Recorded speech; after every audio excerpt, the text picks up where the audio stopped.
Hi అండి, welcome to my channel Shravani spicy kitchen. నేను మీ శ్రావణి. ఇవాళ అయితే నేను చాలా సింపుల్గా అయిపోయేటటువంటి స్నాక్ రెసిపీ చూపించుకుంటున్నాను. గోధుమ పిండితో హెల్తీగా బిస్కెట్స్ ఇంట్లోనే ఎలా చేసుకోవాలో చూపించేస్తాను. ఇవైతే క్రిస్పీగా చాలా టేస్టీగా కూడా ఉంటాయి.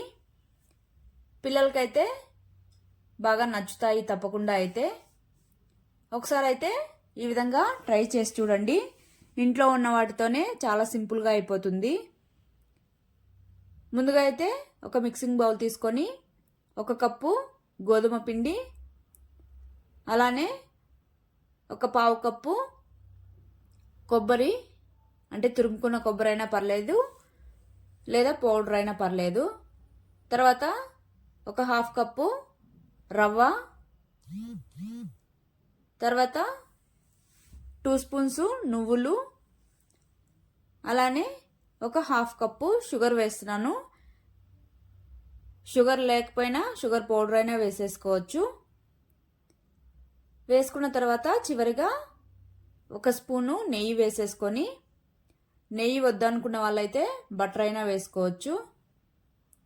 వేసేసుకొని పిండిని మొత్తం బాగా మిక్స్ చేసేసుకోవాలి.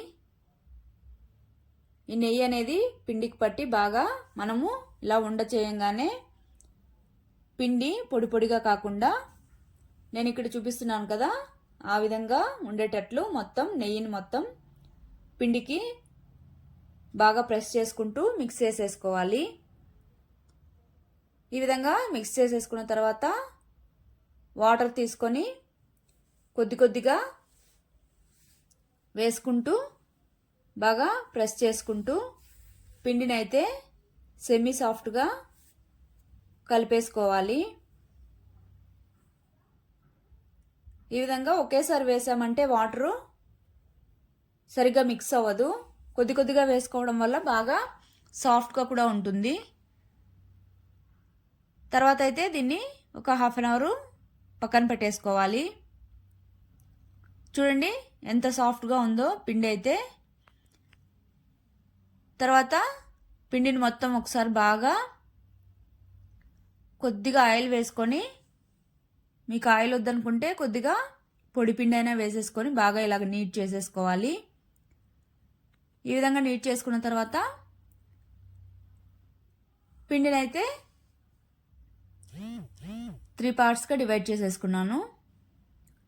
ఇక్కడైతే నేను ముందుగా నార్మల్గా, అంటే చపాతీలాగా కాకుండా కొద్దిగా మందంగానే ఉండాలి బిస్కెట్స్ అనేవి. అలానే మరీ మందంగా ఉండకూడదు. నేను ఇక్కడ చూపిస్తున్నట్టుగా ఉంటే సరిపోతుంది.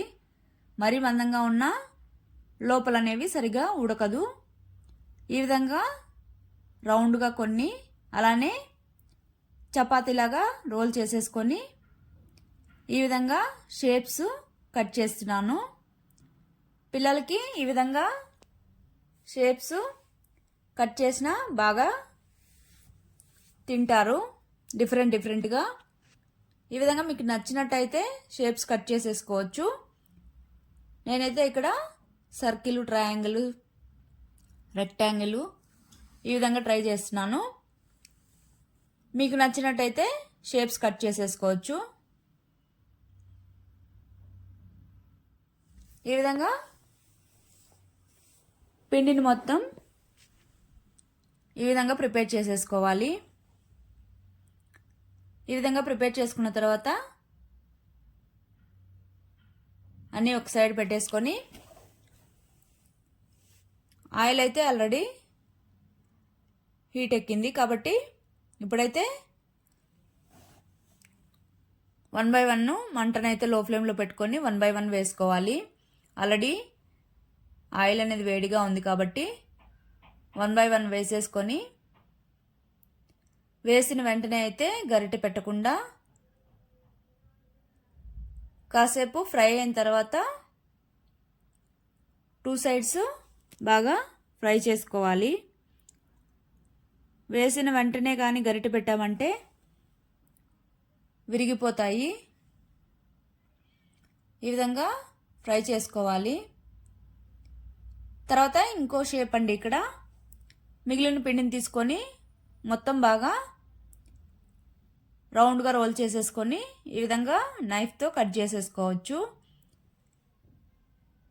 ఇది కూడా బాగుంటుంది షేప్ అయితే. చూడండి ఇక్కడైతే మనం వేసుకున్న బిస్కెట్స్ అయితే ఫ్రై అయిపోయాయి. ఈ విధంగా మంచి కలర్ రావాలి.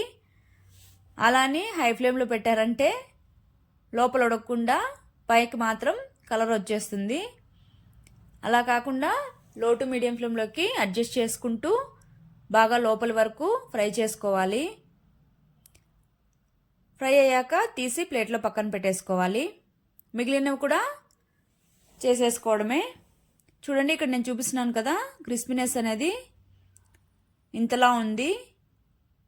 చల్లారాక కూడా ఎయిటెడ్ కంటైనర్లో పెట్టామంటే అస్సలు క్రిస్పీనెస్ అనేది తగ్గదు. సో తప్పకుండా అయితే మీరు ట్రై చేయండి. ట్రై చేశాక మీకు ఎలా వచ్చిందో కామెంట్ చేయండి. Bye. Thank you for watching.